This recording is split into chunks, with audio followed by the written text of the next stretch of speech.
And welcome. Good morning to everybody for coming to our presentation titled Lived Experience as Pedagogy, Integrating Experts into Curricula. Before we also make sure that we allow our experts to introduce themselves, I do want to say that one of our experts may not join us. They're having difficulty with logging in because of technical issues. So we may just have one of our experts today, which is totally fine. But before we get started, we would like to acknowledge the following people because they have contributed to this presentation and to this project. Sarah Bream, Erin McIntyre, Leslie Moreno, Deborah Pitts, and also Tristan Scremin.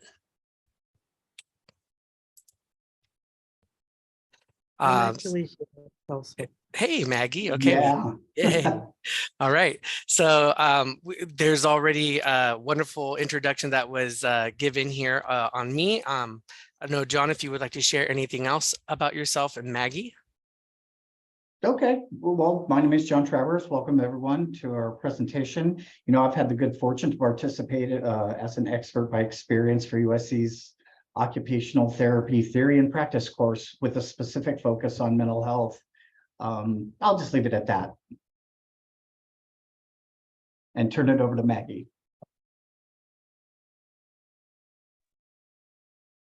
Hi, sorry, there is a little bit of a technical difficulty just now. Came in a little bit late. My name is Maggie, and this is my 4th year become an expert by experience. I'm working currently in Painted Brain. Also Malaysia-born Chinese, and I came to America since 1987. Yeah, so I guess I'll save the rest for later. Thank you.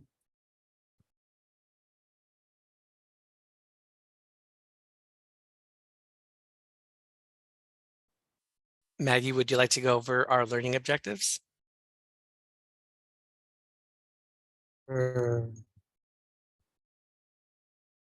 So learning objective, describe how the experience of individual with lived experience may be, I'm so sorry with all the noises. Experience may be elevate within a course of design, identify strategies for establish partnership between academic institution and organization for hiring, incorporating, and supporting expert by experience into academic curriculum as active co-contributors. And what will our time look like this morning? So Celso is going to be reviewing the history of the experts by experience involvement in practices and academics. He's also going to provide a description of the USC pilot program where they've incorporated experts by experience into the fieldwork debriefs in the classroom. We'll be taking a look at some of the qualitative and quantitative outcomes a little later on. Celso is going to facilitate a kind of a reflection questions discussion with Maggie and myself. There'll be time where we'll reflect on strategies for establishing partnerships between organizations and academic institutions for the hiring and incorporating of experts by experience. And finally, we'll review some key takeaways and have a kind of call to action moment. And finally, tie up loose ends with any Q&A at the end of the presentation. So I'm going to turn it back over to Celso, who's going to amaze you with this really cool stuff. Thank you, John. All right. And I do want to say we have presented this in the past before in occupational therapy-based conferences, for example. We've presented this presentation for a longer period of time. So there may be some slides here that I skip over for time purposes. And if we don't get through all of this agenda, I apologize ahead of time, but we're going to try our best to get through it all. All right, so let's get started to talk about our language consideration. We would like you to understand that for us, we have decided to utilize this term of expert by experience to use as the role for these individuals who are helping us at our university. So so moving forward, you're going to hear this word, experts by experience, and that's what we use to refer the role that these individuals play in supporting us at our university. There have been other terms that have been used, such as service use educator or persons in recovery or consumer academic. In our research, we have found that these are some other words used in universities when they're involved in universities, but we're choosing expert by experience. So the reason we're choosing that is because this term is used by the recovery movement to draw attention to the value of working alongside service users. And we feel that resonates with us because in a class that we teach that I'm going to talk a little bit more about, we highlight the recovery movement and the recovery model. So we felt that expert by experience was the best term for us and resonated with us the best. It makes a claim for a specialist knowledge base rooted in an individual's experience of using services. It suggests a relationship of equals, whereby one expertise has been gained through their training and practice, and the other through their experience. We also really like this part about this term of expert by experience because it really highlights this idea of these individuals being expertise, and we really like that. I am an occupational therapist, and I teach in an occupational therapy program, in particular at the University of Southern California. There are obviously many other occupational therapy programs across the nation. So we reviewed different history of experts by experience in occupational therapy education. And we found that there are some presence in occupational therapy scholarship of disability studies, which can include MAT studies to have included experts by experience. However, much of the OT education does not specifically recognize experiential knowledge as equivalently valid knowledge, or should we say we question this? Do they recognize experiential knowledge as equivalently valid knowledge? Overall, in academia across the nation, here's some history of experts in academics.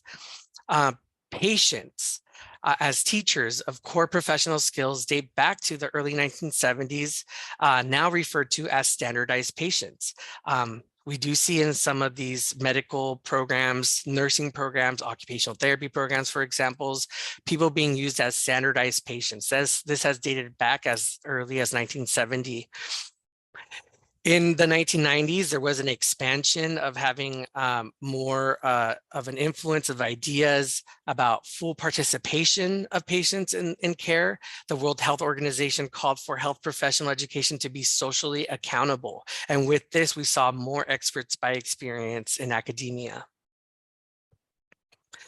In mental health professional programs, there has been a lack of meaningful inclusion of people labeled with mental illness into curriculum beyond guest speaker panels and presentation, which can be ethically problematic. We have a consultant, her name is LeBlanc Olmsted, and she has written about this, that sometimes people are being brought in and there are some ethical problematic issues that come up, such as pay, acknowledgements, and just the different levels and structures that exist in universities that we had to make sure that we're doing things right. While there is some presence in OT scholarship of disability studies, which can include MAT studies, it is limited.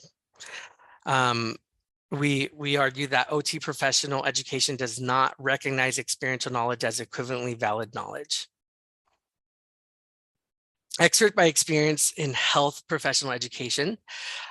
So you might be wondering, okay, so these experts by experience are in these universities helping with professional education. What are their roles like? These are some of the roles that we have found included In our literature review, they can be involved in creating learning materials used by faculty members. They can be used as standardized or volunteer patients in simulations, sharing experiences with students in faculty-directed curriculum. They can teach and assess students. Also, they can be as equal partners in student education, evaluation, and curriculum development. They can be involved at an institutional level, as well as experts by experienced teachers in education, evaluation, and curriculum development. But we also want to make sure that we always have considerations, and some important considerations include that we need to be clear about the roles of experts by experience. When there is if they are going to be involved and there's going to be recruitment, we need to make sure that there's a clear role. Beginning evidence that directs personal contact characterized by power, equalization, and participatory teaching style. Small group facilitator may be more effective than other approaches. For example, teaching from the front or less powerful roles.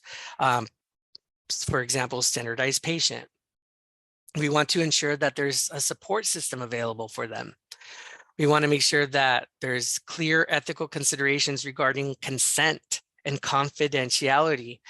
It could be in a written agreement because our experts share stories, and it's important to understand that they're sharing these stories with other faculty members, with other students, and this is something important to consider. We also want to make sure there's champions important for sustainability, as well as long-term community academic partnerships with peer organization. That's crucial to maintain sustainability of their involvement. Also, we want to make sure that it's a meaningful experience, it's equitable. We want to make sure we're asking them these questions. How can the experiential knowledge delivered by service user educators have equivalent power to academic and clinical knowledge? We also want to make sure that it's critical that this is critical to their involvement. Okay, and so with that said, we are understanding that experts by experience are not so involved in mental health professional education. It's still tremendously limited. So this is all emerging evidence. So we're acknowledging that. So now let's talk about let's provide you with some context about how our experts by experience have been engaged with our students and engaged with our faculty at USC in the OT department. So we have a class called Mental Health Practice Immersion, which is a course that is required for all of our entry-level OT students to take. It's a total of 8 units, and it runs every semester. This class has a total of 9 hours of lecture and lab per week that the students are expected to participate in. Our students are also expected to participate in what we call a level 1 fieldwork, which they would go for 8 hours once a week, 9 days across a semester. So they only do this one day a week, 9 total times. In our class, we have in our lab, one of our labs, we have dedicated a total of 1 hour and 15 minutes, one time per week, to have a debrief. So this debrief takes place during that lab. In this debrief, there's a total of 6 students that stay together the entire semester. They're partnered with 1 faculty member and 1 expert by experience. And it is in this context that we talk about how we've involved experts by experience in our class and in our occupational therapy program at USC. So what are fieldwork debriefs? The overall purpose is to build reflective skills for practice within a community of practice to support reflective skill development. We ask our students to consider experiences that surprised them, confused them, presented any aha moments with their students. We want them to practice first-person language, and we also want them to approach these sessions as serious and as intentional dialogue between professional colleagues. Students have reported that having experts by experience in these debriefs have deepened their understanding of the following. the context of lived experience and practice setting, the value of taking consumers' perspectives, what they are learning in class, and the importance of just being with people. We all try to create and sustain a supportive environment that sets the stage for each student to bring their stories for exploration and a reflection more deeply. So this is important that we create these kind of spaces. And so we do this by making sure that that we encourage that they're making reasoning more explicit, that they understand multiple perspectives, and that they support taking action, and they support reflection on learning.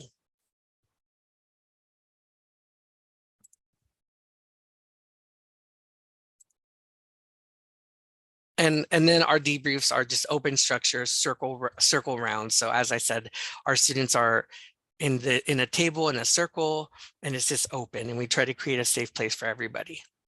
And we want them to feel comfortable to share specific stories and dilemmas and to ask questions. Sometimes there are emotional experiences that they have, and that's okay. I think there was I don't know, a chat question. We'll take all questions. If you have any questions, please write them down, and we're gonna have time to talk about that in a few minutes. So now I'm gonna go over with you themes that came out of a little study that we did from this excerpt by experience involvement in debriefs. The faculty that teach this mental health practice immersion course consulted with one of our research faculty members here in our OT department at USC. And we did a process of identifying and establishing how we would do a little bit of research on what we're doing in order so that we can provide some outcomes, in order so that we understand what and identify where we are with what we're doing in our debriefs to help improve and help make progress in the future as we continue to sustain this program. So what we did is that we interviewed students, we interviewed experts by experience and faculties involved in these debriefs and asked them questions about their experiences and their engagement with experts by experience. We transcribed those interviews, and then we reviewed them. We did a thematic review, and we identified main themes that came out of those conversations, main themes that came out of those interviews. And these are the themes. And so I'm very happy to present those to you. So following these interviews with students and their experience in debriefs and having experts by experience there, we found the following. One of the themes that came out was putting on my people's lens. And what we mean by that is that our students felt that they were able to put a person's lens and encouraged to do this by our experts. Because sometimes in the debriefs, they would share their kind of, what can I say, their pressure of making sure that they're providing care like an occupational therapist, that they're applying what they're learning in class. And that's just so much of stress that they have in their head when they're working with clients in their field work. And our experts would be able to help them understand, like, hey, sometimes you could take off that lens and put on a people's lens. And that is very powerful when you work with clients. That's something that students shared that stood out as one of the main themes. Another main theme is awareness of language. Just the importance of when you're talking with clients, talking with experts by experience in the debrief, talking with colleagues, the importance of being aware of your language, what words you're using, just to maintain a professional and safe and healthy dialogue in context when you're working with the client. Our experts help them understand this, and so that was a theme. Another theme is, I believe it from her. That came from a quote from a client in one of these interviews. Essentially, this was a funny one for me as one of the faculty members because it says a lot. But essentially, students felt that there was more of an impact about learning about something if it was coming from an expert by experience than if it was coming from a faculty member. Let's say we were teaching students about how to apply a certain like conceptual model when working with somebody, or maybe we'd give them a certain clinical skill, such as like reducing relapse, for example, because we talk about that in our class. And they, they absorbed that, they took that in, and they would maybe in debriefs, they would talk about how they try to use that. If an expert would encourage them to do that, or if an expert would say something about how this works, or if an expert would talk about some kind of thing that we were talking about in class, that would fully they would fully approve of it. And it's like, well, if they said it, then now I believe it. So that is a theme that came up, that essentially our experts provide reassurance of what faculty members are educating them about. Also, that it's okay to feel. It's okay for our students to feel vulnerable, to share their experiences as developing clinicians in their fieldwork, and so they felt that it's okay to share their vulnerabilities with our experts and faculty and debrief. That's another thing that came up. So these are the students' experience themes that came out of those interviews. In regards to our experts by experience, we also interviewed the ones who were participating at the time, and these are the themes that came out of that.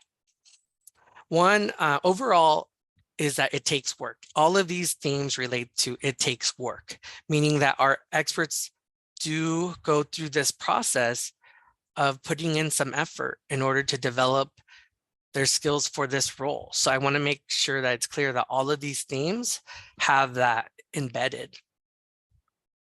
So there is this idea of developing milestones, just like you would for any role at any job. Experts experienced and shared that they went through this process of having to kind of almost go through a little training and understanding things. So it is a developmental milestone theme. Another one is that it's always a risk. Essentially, like I said earlier, it's important that we're being ethical when we're involving experts by experience in curriculum and courses. It is a risk for sometimes our experts when they share their stories or narrative or share something personal. There's risks that come with that, such as leaving the debrief feeling certain ways, or once again, like feeling like, hey, will my information be kept confidential? Also with that, another theme is the need to take care of myself. The experts did express and experience some of these things walking out of those debriefs, so they needed to make sure that they did their own self-care. Very essential and important. And that is a theme that came out. And another one is that I can walk through it. And essentially, that one is that all the experts, despite sharing these other themes that came out, they also shared a theme about like, but I can do this, like, and I want to do this. And I just have to go through the process, and I understand that it's a risk, but there's also comes some strength that comes out of it. So those are some themes that came out from interviewing the experts by experience involved in our course and our debriefs. And then we also interviewed faculty. And what came out of those themes are the following two. Essentially that themes about navigating the partnership between the experts by experience, the importance of establishing a partnership when partnered with them in our debriefs, and just when it comes to recruitment, when it comes to maintaining them to work with us, that we need to make sure that we're navigating that partnership continuously. And finally, that that we felt more complete in the fieldwork debriefs by having them there and being together with them. I have taught this class for over 10 years now, and we have had debriefs without experts by experience. So I knew what it was without them, and now I know it is what it's like with them, and I will never go back. It's just so, it brings so much more layers and so much more, it just elevates and brings a lot more. And so it feels more complete. And so those are the themes that we came out from our qualitative interviews. And then I'm just going to briefly go over these study discussions. So these are just kind of things that came out as well. Including experts in our debrief elevated experiential knowledge beyond the storytelling of lived experience that we often see in occupational therapy education. Also, our study confirmed other findings that connecting with the real person made the learning more impactful. Debriefing with the experts also strengthened the students' therapeutic skills as they spoke about being able to better take the perspective of their clients, value relationships, and focus on connection, aligning with similar findings from other research. Also, including the experts also created a more meaningful experience for faculty as we developed a new partner in education, which enhanced our connection and community beyond academia. Finally, the experience of being part of the debriefs was meaningful for the experts, as many described the empowerment that came from the experience. One of the experts talked about the surprise and the beauty of being able to answer the students' questions and the satisfaction of impacting one student at a time. Still, it was a complex experience involving risks. This echoes other findings that the position of educator or peer provider often leaves experts vulnerable and exposed, why it's important to always keep that in mind. More research is needed to understand the complexities of this risk, as well as how to best provide support to experts to cope with these risks. And our study limitations included the following. The study focused on better understanding the experience of students, faculty, and experts from a private university with significant resources. Findings may be transferable and may not be transferable to other types of educational institutions with fewer resources. And then finally, for our limitation, power differentials between faculty and experts, between faculty and students, and between the experts and the students may have made it difficult for participants to share honestly. Excuse me, my throat's a little dry now, but we're almost where we're going to interview the experts, so you're going to get to hear from them more. Implications for OT education. Including them in debriefs shifted their role beyond traditional speaker panels. The debriefs appeared to create a forum for experts to share their experiential knowledge that comes from the direct experience of madness and distress. They elevated the knowledge into the realm of practice in clinical reasoning by shifting the context of the knowledge from storytelling to support and practice reasoning. And finally, we need to continue to create meaningful opportunities for experts to engage in our academic institutions with commensurate remuneration. So at this time, thank you for listening to me to review that also quickly with you. But I want to make sure that we stay on target with our time. So now we're at the part of our presentation where we get to hear from the expert themselves. I have some questions for them. And again, if you have any questions, please write them down because you can ask them questions that you may have for them. I have developed my own questions here, but I want to make sure also that you have an opportunity to ask them any questions. You could also ask myself any questions you have. So if John and Maggie, if you can please unmute yourself, because we're now going to reflect with you and have our audience hear your reflections. So let's get started here. All right, so I just want to start off by asking you a very general question. Can you just share with us in general what your experience has been as an expert by experience?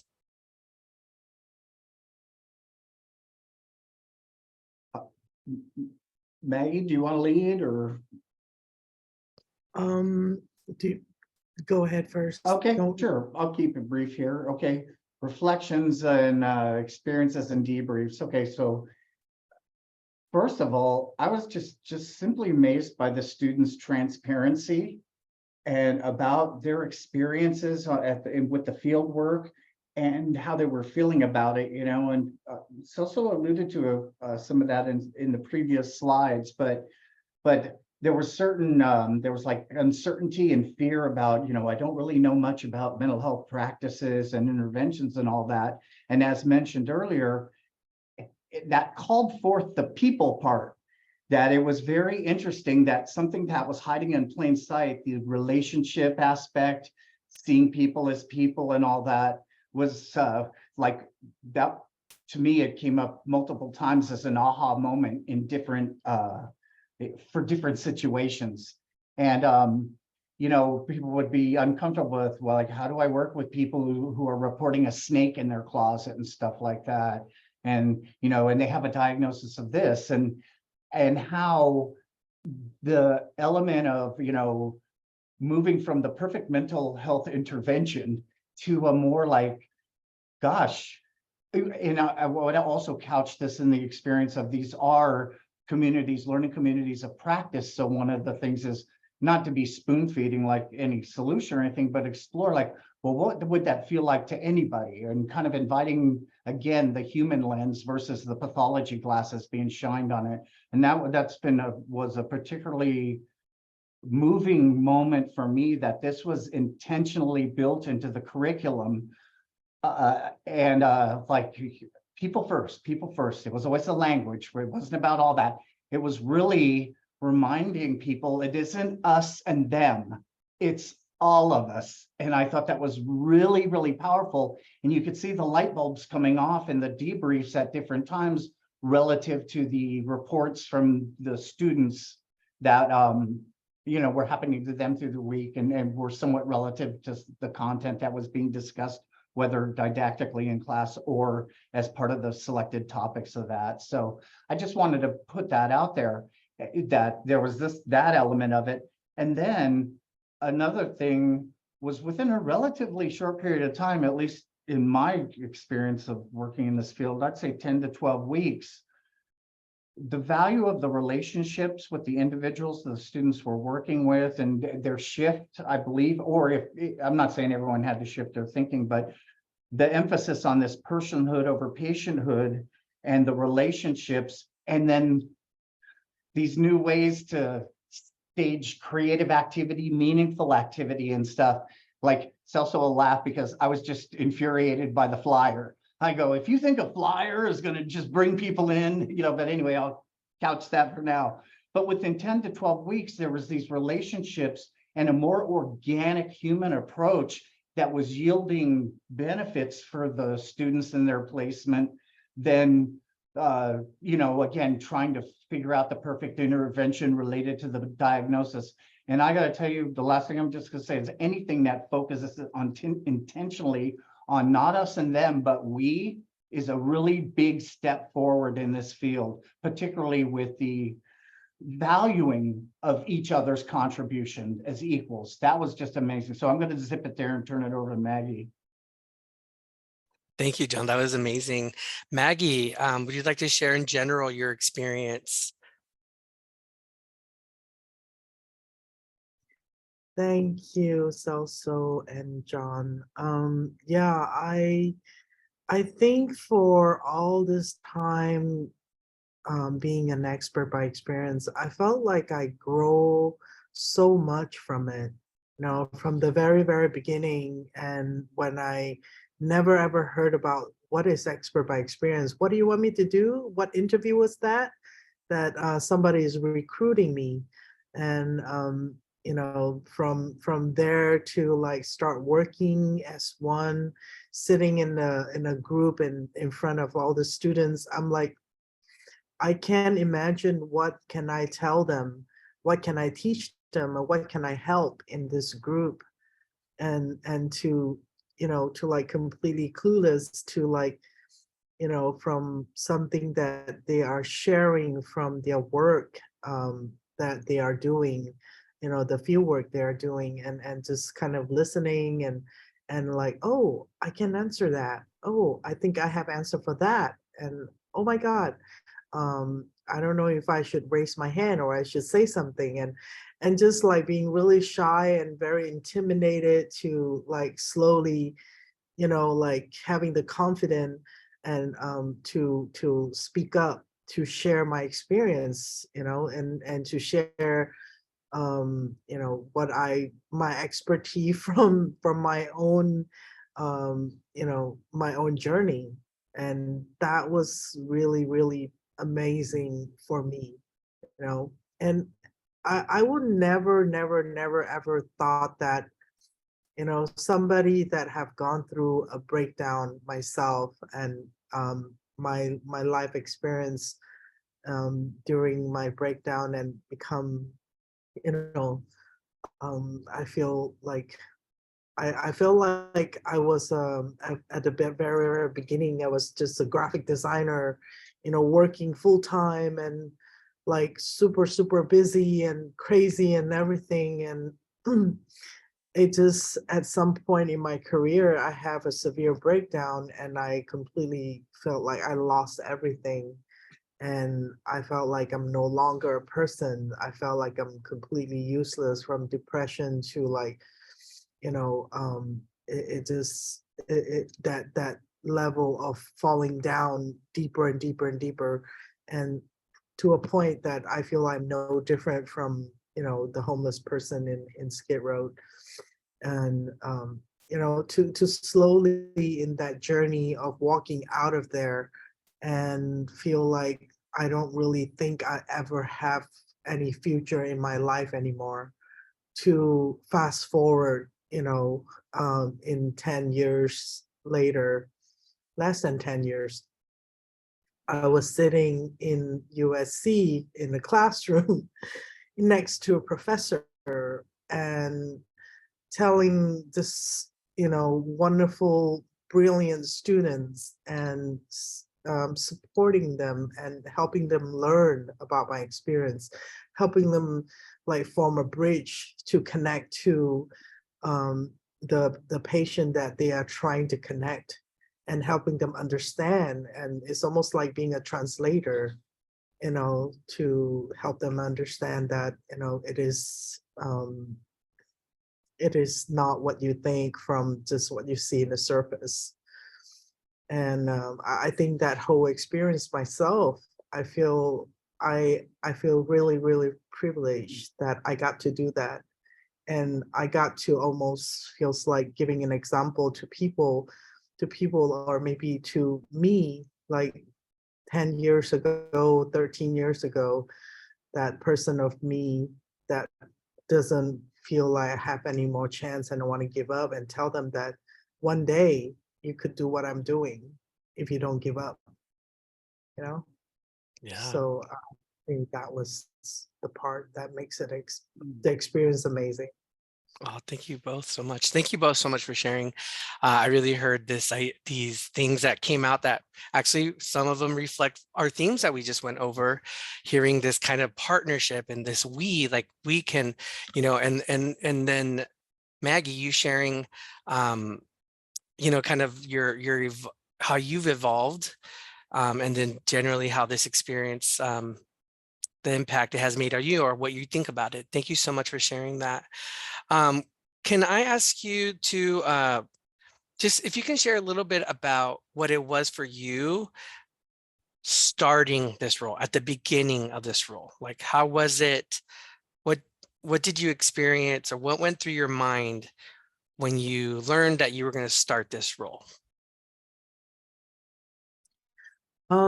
Yeah, I actually, funny that you asked. It was, I remember 4 years ago, I um I took a course from Share, where we are right now. And it was with Libby.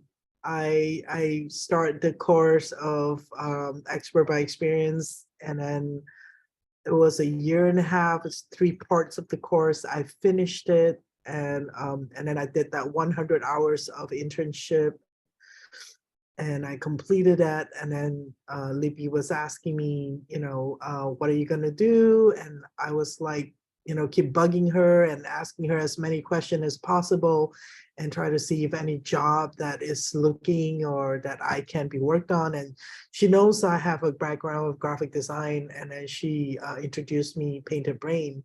And it was Painted Brain that I went in, and they said they don't have a job. I wrote to the founder, and then he replied the next day and said, your letter and what you describe about your experience is amazing, but we don't really have a paid job, but we were really happy if you want to do some volunteer work. And when there's work, we will know, we get to know you already, and we will have a job for you.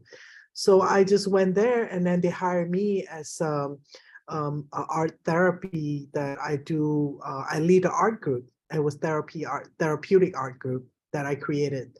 And every week I go and then I work. I know there is an occupational therapy student there that was doing some internship or something, doing field work actually. And day in, day out, every time I go in there, I thought I just doing my job, but I didn't know that one of the manager in that Painted Brain, the community center, was actually maybe observing me and observing how I am, how I was doing, how I interact with different people, and how I flexible and know how to communicate well with other people. And he just one day recruit me and asked me, he said he actually working for USC already as an expert by experience. And he used the word expert by experience. I'm like, what is that? And he said, I wonder if you're interested to do an interview. And I said, and then he explained briefly about it. And I said, I don't know. I don't have a clue what to do in expert by experience. And also I don't know OT. And he said, it doesn't matter. All of that doesn't matter. You just, we interested in your experience of how your recovery from, your breakdown and all the situation that you have told us, that you come a long way from your depression, anxiety, PTSD, and everything. And we are more interested in that part of you. So I went in, and it was only handpicked. A few person got to do that interview, and I was one of them. I was really privileged. I went in there, I just being myself, and it was, I remember it was 3 professor, and one of them are the senior of expert by experience. And also he works in Painted Brain, and I was one of the 2 that got chosen to work. And both of us still working for USC currently. It's our 4th year. Yes, we're very happy to have you and that you're still here, Maggie. Thank you so much for sharing that. And I heard also like this kind of like, hey, what is this expert by experience? I heard, I don't even know what OT is. Can I do this? Thank you for really sharing what went through your mind. John, do you have any perspective on this question? Absolutely. And since Maggie provided such a great detailed summary, I think I could be brief. So the first thing that was going through my mind was WTF with 2 or 3 exclamation points. I was like, it was like wrestling with smoke. I just really hadn't got it. So I was somewhat anxious and, apprehensive. But I also want to comment on the upfront preparations and preparations that the faculty provided. And then, it's not the first time I've walked through, some fears, trying some stuff. So I knew hopefully it'd be transitory, but the experience of being there with the students and the actual manifestation of it's one thing to say you're going to value the stuff and, oh, we're all going to be equal partners. But I've also been part of experiences where that was a check box activity, if that makes any sense. Yes, we had a listening session, we can check the peers box off or something. And that was I never had that feeling, and I always appreciated that. So the combination of the preps and the experience kind of helped with the decreasing of the fears and actually increasing confidence. And I just want to say, as I listened to you go over God, I didn't know it was so fancy, and your descriptors about important considerations of experts by experience. Man, I was reading that thinking that was some great paper or something, and it absolutely, there's great work, but I realized that all those fancy descriptors were embodied by that classroom from the time I was interviewed, provided an orientation, brought to class, all of those important considerations, including a sensitivity to, hey, some of this may be touching me in a raw place, or the importance of emphasizing our care, which was manifested on our own experts by experience, our specific debriefs to check in and talk about if anything was going on and all that. But all that was really organic and stuff.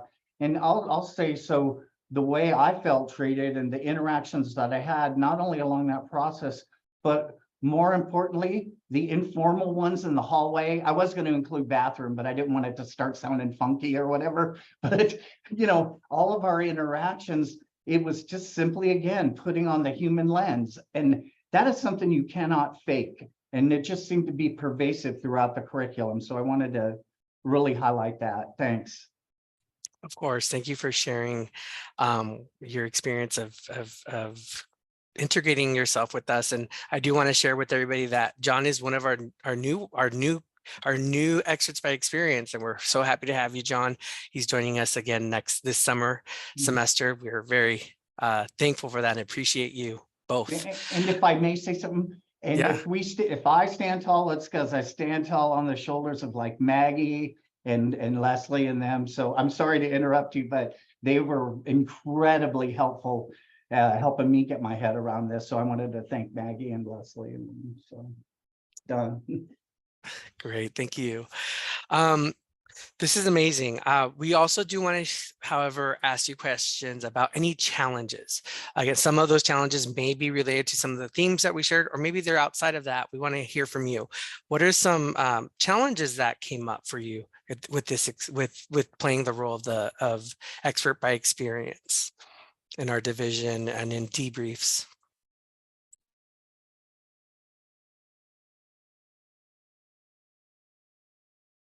You want me to? Okay, go ahead, Maggie. So the question is, what is the challenges when it comes to doing our job?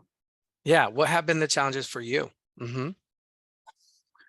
I think the part that is challenging is when it get to, you never know when you share about something, you completely thinking like, oh, I'm okay to share about that.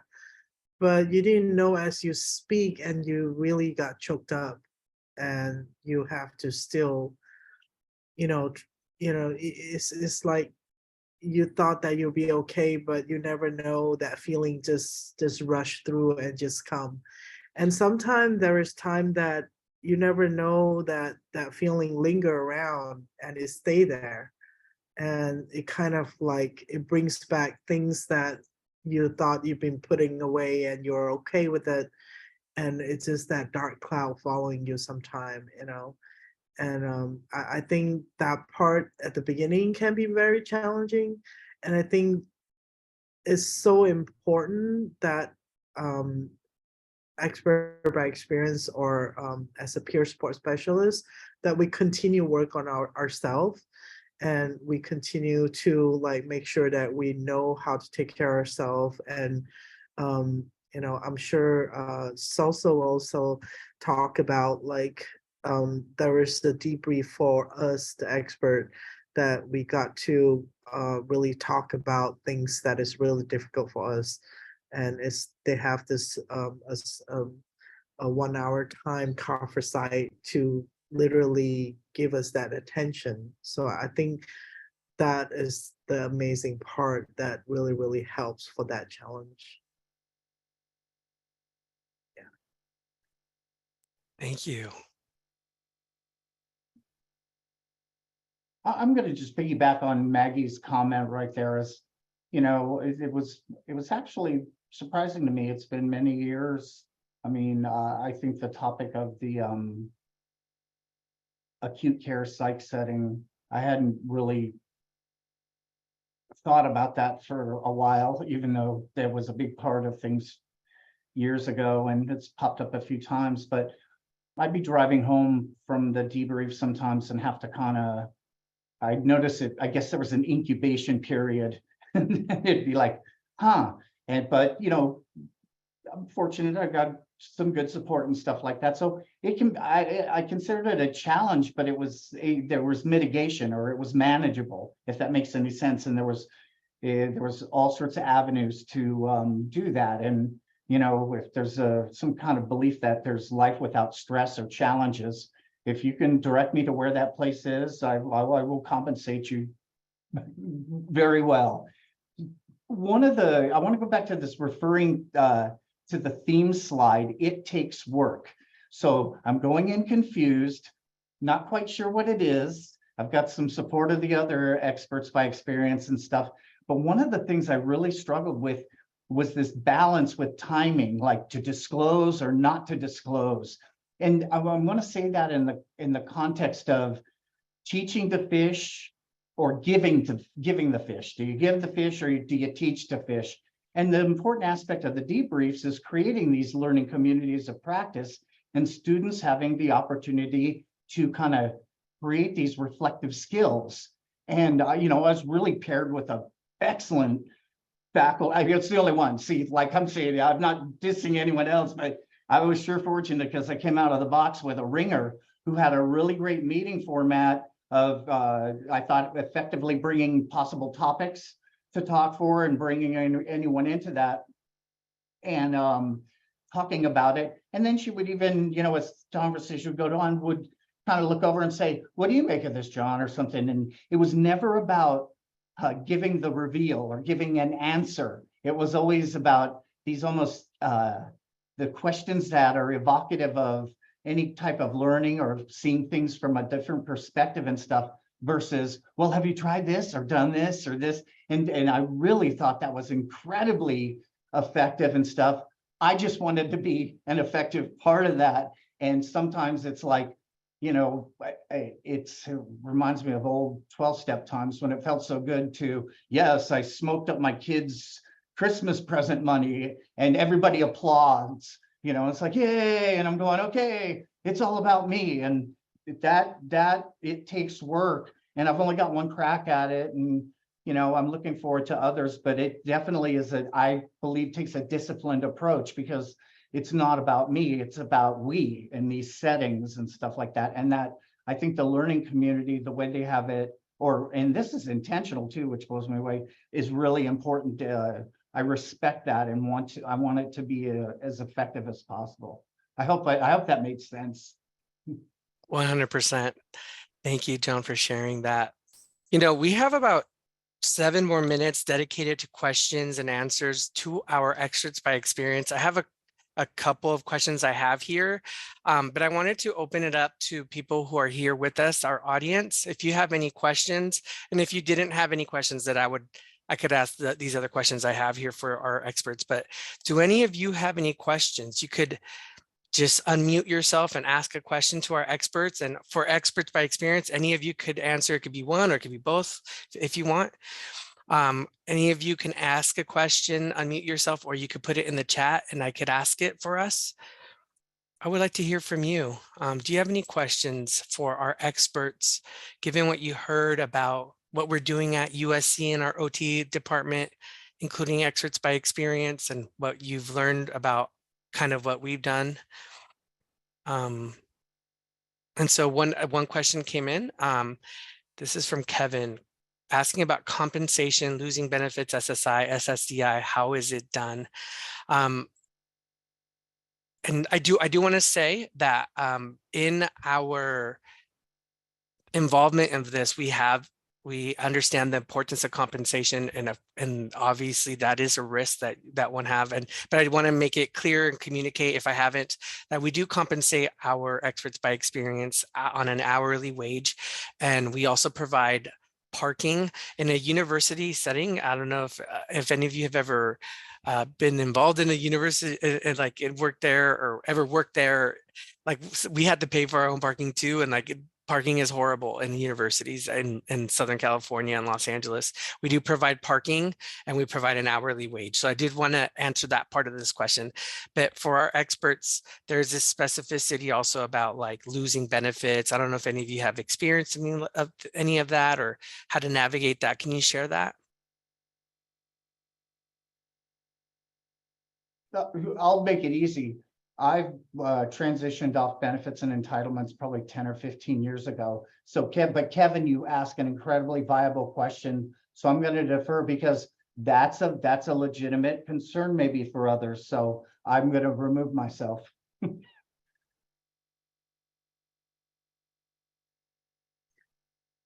Yeah, I think I think they take good care of us, overall, and parking was one of them. And I think also the payment that they're paying us is reasonable. And I do understand that the part that is challenging is it is few hours out of a day, and then we do have to get to the location, and the location itself can take some time because of traffic and everything. But I definitely feel like this is not a job, just a job like every job. I feel this is a job of an honor, that I feel honored being picked, to do this job. So I go around, I have to say, I go around and make that effort and make that happen. And not everybody can do it, and maybe may not be everybody can do it like consistently, like as extendedly that many years. And that's why we have people, sometimes they have to move on to the next thing, and that's why we have the room to open up for the next person, when that happens. But I feel like whoever is the next person that takes over, that whoever is leaving is an honor of a role to be able to do this job. And it's not that many position like that out there that we can do. So whatever, as long as I'm doing it, I'm gonna enjoy the heck out of it. So Thank you. Thank you for sharing and responding. Kevin, I can't speak for anybody, but I do want to say that I know one of the experts by experience has asked me personally if about this question in regards to losing benefits and risks of that. We've had a conversation about this. And they did. The thing is that because our debriefs only take place twice a week right now, there is going to be a point where we're gonna have more cohorts at a given time, and we'll have to have 4 at a given time, at a given week. There's not enough hours to work in a week for it to be a risk. So I know that's what the conversation was about with this person who also kind of talked about this with me.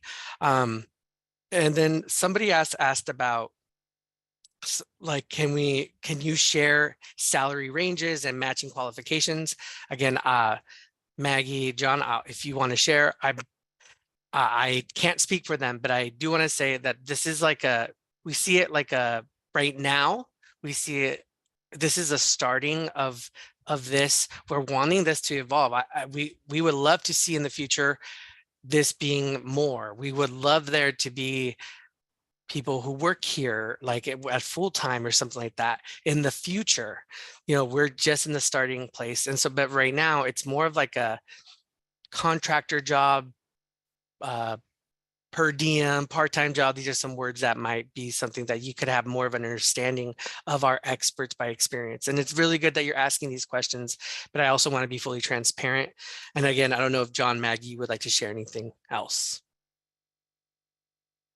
Well, I just wanted to throw out there, this is a generalizable question to any form of employment or anything. And you clearly outlined about, how does the hours, I'm ashamed to admit, I don't even know what the hourly rate is. And Maggie alluded to the kind of noble cause of things, and it's almost infectious once you see what's going on, because I think this has larger implications, particularly for customer care in this field. So I'll just say there, I'm sorry I don't have that, but these are all valid questions that come with anyone's stepping into this employment realm and stuff. And I was always taught, and this is just me, I'm not pushing this on anyone, that one element of empowerment, particularly about financial wellness or economic empowerment, is the knowledge I need to know these questions. Is like, okay, so what it would be paid? I'm sorry, we can't, or I can't provide. I'd willingly tell you what I've made, but in any employment situations, yes,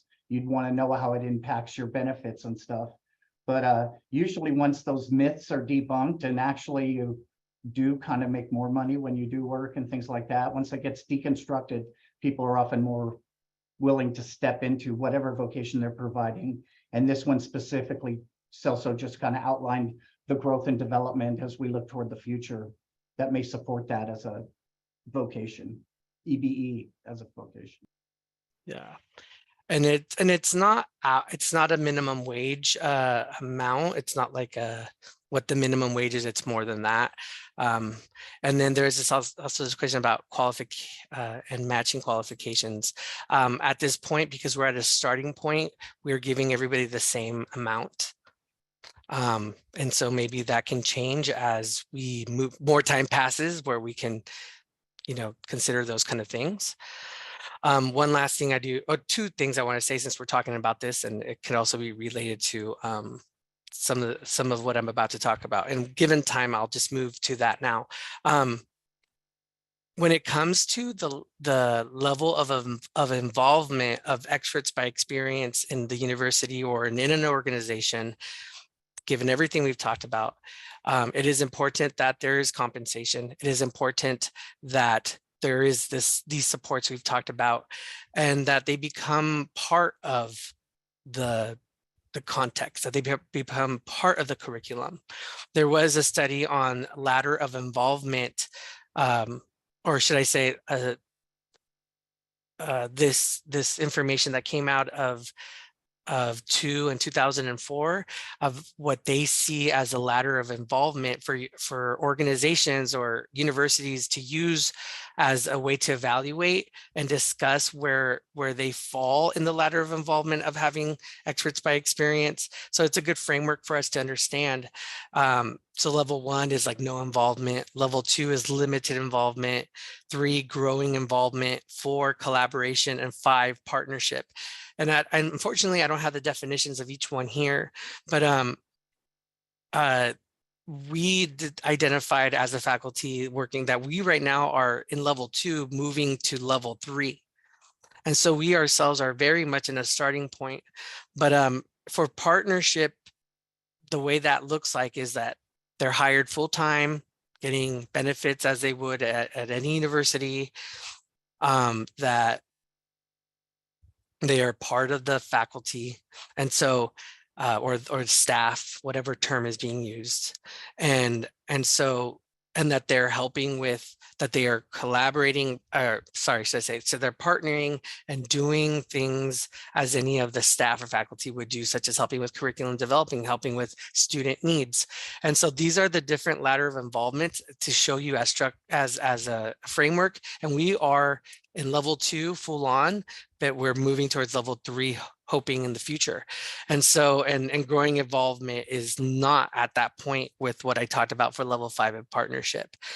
We also do, this is an example where we're here like doing this presentation. We have offered in the past like experiences like that. We recently had a conference in Las Vegas. It was an occupational therapy based conference, and Maggie and our other expert by experience, who's not here with us today, joined us, and we were able to provide a budget for that so that they can travel there and they can stay in a hotel there, and that was all covered. Again, those are just kind of things that can come up, opportunities, and we see if experts wanted. We always ask experts if you want to be part of this or not. We don't want them to feel pressured. So yeah, so I wanted to share this with you. This is like a framework for us to understand level of involvement. And then just with you, we would like to hear from you. At this time, I did say that we didn't have much time. So we hope that we went through everything, but what are some reflections that you may have yourself as people who are here with us? What do you think about having experts by experience at a university or in a practice setting? What are some strategies that you feel can help develop partnerships between academic institutions, organizations for hiring, incorporating, and supporting experts by experience? Or maybe what are just your overall opinions of things that we're talking about? We're okay to hear from critiques. We're okay to hear from feedback. Please open up. I am putting in my email address. Somebody did ask for that, and so I have that there for everyone. Please feel free to communicate with me, write that down, communicate with me. If our experts by experience want to share their emails, you can if you want, and if you don't want, please don't feel obligated to do so in the chat. So these are some questions that we have for us to reflect here. What do you think about having experts by experience? at a university setting or in a community setting? What are some strategies for establishing partnerships? What are some ideas that you have? Same as earlier, if you want to put it in the chat or if you want to just unmute yourself and share with us.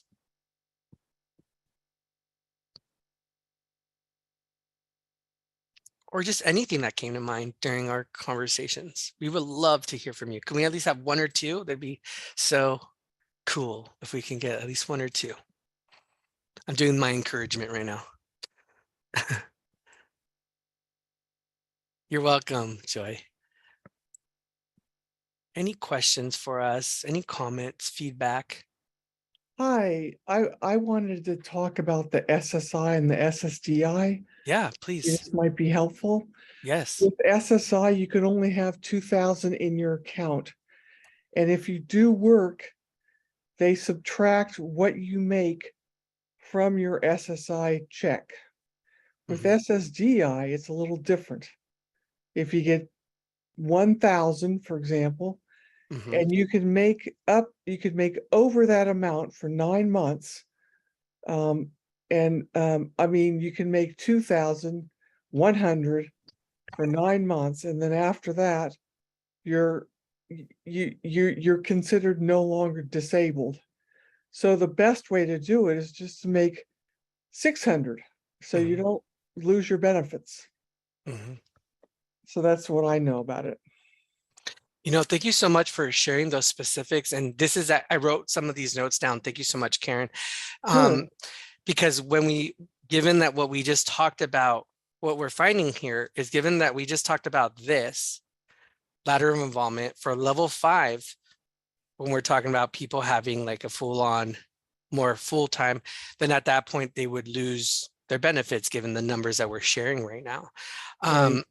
But since we are in level 2 and we do have a form of compensation and our debriefs are not so many hours in a week, it is important for us to understand, again, we want to make sure that our experts by experience, that their information is private, confidential if they share, but we want to make sure that we have a dialogue or bring to their attention of those risks. So I really appreciate you bringing that up.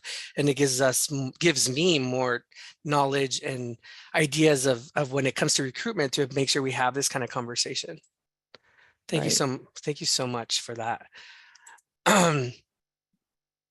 Yeah, Doreen also wanted to say good information on SSI.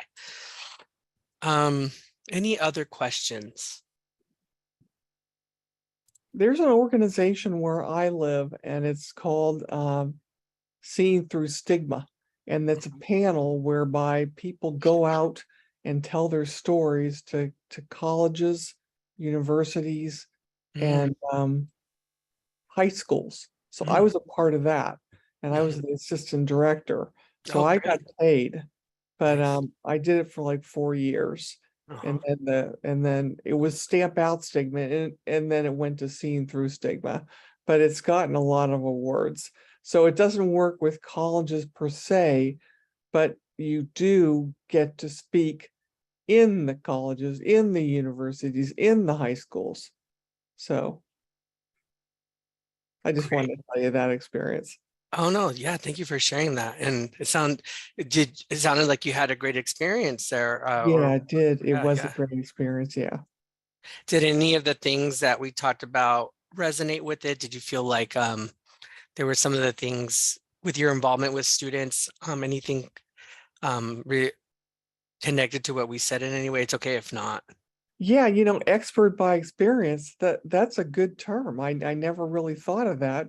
But that's what the panel is. It's expert by experience. We deliver our message, and then other places collaborate. And yeah, it is expert by experience. So I wanted to tell you that. Thank you. Yeah, we definitely explored with different titles. It just resonated with us the best. Thank you so much. Sure. Anybody else? We have a few more minutes. Seems like John have his hands up. Okay, yeah, John. Yeah, I'm perfectly content to defer. But if there's airtime, I just wanted to say, you know, this program, I think, represents a major paradigm shift from individuals with lived experience having little input or no input in matters that directly involve them. Like we get these things, nothing about us without us. You have to get these slogans going. You have to tooth and nail, get yourself to the table. And what I've really appreciated about the occupational, the USC School of Occupational Therapy, all that, is this was an invitation. And this has been, we recognize your value. And I just gotta say, and I think it was one kind of refreshing. And I'm not saying that there aren't other places doing the same thing. God, yeah, I'm glad. But I'm hoping, one, it's a way, it's hope, it's a hopeful thing. And two, the practice of occupational therapy. We had occupational therapy at the wellness center at a previous employer, and they were just the bomb. And I think one of the advantages they came with is they didn't come with a lot of pathology glasses. And if you haven't heard it, it was all about person first language. It's all about the people. We come together as people.